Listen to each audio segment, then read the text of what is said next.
ဇလန်စာမှာတော့ Milo Stanfield လို့ခေါ်တဲ့အမျိုးသမီးတစ်ယောက်ကိုစတင်တွေ့မြင်မှာဖြစ်ပါတယ်။သူဟာ Autism ASD ဝေဒနာကိုခံစားနေသူတစ်ယောက်ဖြစ်ပါတယ်။အတော့ကောက် ASD လို့လည်းခေါ်ကြတာပေါ့။သူကို New Jersey ပြည်နယ်ရဲ့လမ်းမတစ်ခုမှာရပ်နေတာကိုတွေ့မြင်ရမှာဖြစ်ပြီးအနီးနားကပန်းဆိုင်လေးတွေကအမျိုးသမီးတစ်ယောက်ကိုစောင့်ကြည့်နေခဲ့ထားပါတယ်။အဲဒီလိုစောင့်ကြည့်နေရင်းနဲ့ပဲသူ့ရဲ့ပတ်ဝန်းကျင်မှာဖြစ်ပျက်နေတဲ့အထူးပြက်တွေရဲ့အချင်းကိန်းမှုတွေကိုခက်ခဲနဲ့တဲ့တင်ကန်ကြီးတွေနဲ့တွက်ချန်နေခဲ့ပါတယ်။ Milo ဟာချင်းကပ်လန်ရဲ့ခီးတင်ဘတ်တက်စစီကိုလမ်းပေါ်ကကျန်တစ်ခုလမ်းဘေးပကြီးဆရာတဲ့ကြောင်နဲ့အရှင်ပြင်းပြင်းမောင်းနေလာတဲ့စပိန်စီတမန်တယောက်ကိုတတိထားကြည့်ခဲ့တာပါ။အဲ့ဒီလိုလီလာပြီးတဲ့နောက်မှာတော့သူဟာလမ်းကိုဖြတ်ကူးပြီးလမ်းဘေးကကျန်တဲ့ကက်လျက်ရှိတဲ့စားတိုက်ပုတ်ပေါ်မှာဘောပင်တစ်ချောင်းကိုနီးပြူရကြတန်တာလိုက်ပါတယ်။မကြခင်မှာပဲသူချိုတင်စီစဉ်ထားတဲ့ကွင်းဆက်တုံ့ပြန်မှုတွေစာတင်ဖြစ်ပေါ်လာပါတော့တယ်။တက်ဆီတစ်စီးကလမ်းပေါ်ဘက်ချင်းကိုနေမိသွားပြီးဘောပင်ပေါ်ကိုရေစင်သွားစေခဲ့တာပါ။အဲ့ဒီရေစင်တဲ့အရှိန်ကြောင့်ဘောပင်ဟာမြေကြီးပေါ်ကိုလိန်ကျသွားခဲ့တာပါ။ဒါကိုမြင်လိုက်တဲ့လမ်းဘေးပြီးဆရာကအာယုံမိသွားပြီးဘောပင်ကိုကောက်ဖို့အတွက်ရှေ့ကိုလမ်းထွက်လိုက်တာပါ။အဲ့ဒီအချိန်မှာပဲအရှိန်နဲ့မောင်းနေလာတဲ့စပိန်စီသမားက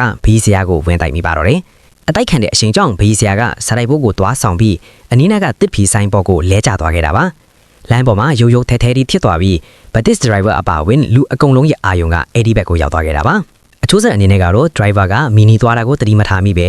လမ်းဖြတ်ကူးနေတဲ့ဟိုအမျိုးသမီးကိုတိုင်းမိသွားပြီးသူမကအခင်းဖြစ်သွားစံမှာတိုင်းဘာချင်းပွဲချင်းပြီးမြန်တည်ဆုံသွားခဲ့ရတာပါ။မိုင်လိုကတော့သူ့ရဲ့အစီအစဉ်အတိုင်းအောင်အောင်မြင်မြင်ဖြစ်သွားတာကိုအတည်ပြုပြီးအေးအေးဆေးဆေးပဲထောက်ခွာသွားခဲ့တာပါ။အဲဒီနောက်တော့ဇလန်က FBI အထူးကိုယ်စားလှယ် Olivia Dunham စီကိုကူးပြောင်းသွားပါတယ်